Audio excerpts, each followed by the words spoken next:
আমাদের সমাজ থেকে বিশ্বাসটা উঠে গেছে। দেখবেন কেউ কাউকে বিশ্বাস করতে পারে না।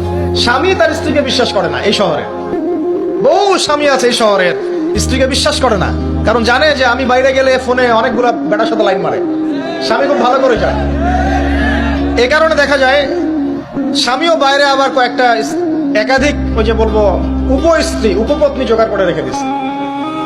আসলে মেয়ে স্ত্রী বাসায়, স্বামী যখন চলে যায় স্ত্রী অন্যের সাথে পরকিয়া করে, আবার স্বামী বাইরে গিয়ে স্ত্রীকে বাদ দিয়ে অন্য মেয়ের সাথে পরকিয়া করে।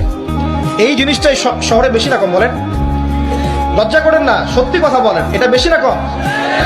বেশি, দিন দিন বাড়ছে। আর যে মিডিয়াগুলো আমরা দেখি এগুলোই শিখায় আমাদেরকে।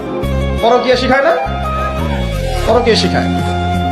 আর এটা যে এত ভয়াবহ মহামারী আকার ধারণ করেছে না, যে অনেক ক্ষেত্রে দেখা যায় স্বামী অফিসে যাওয়ার সাথে সাথেই বয়ফ্রেন্ড বাসায় হাজির।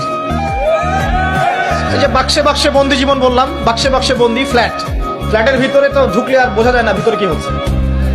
কত ফ্ল্যাটে যে জেনা হয় এখন এই শহরে আল্লাহ ভালো জানে। এই ফ্ল্যাটের প্রত্যেকটা ইঞ্চি ইঞ্চি মাটি আল্লাহর কাছে সাক্ষী দিবে।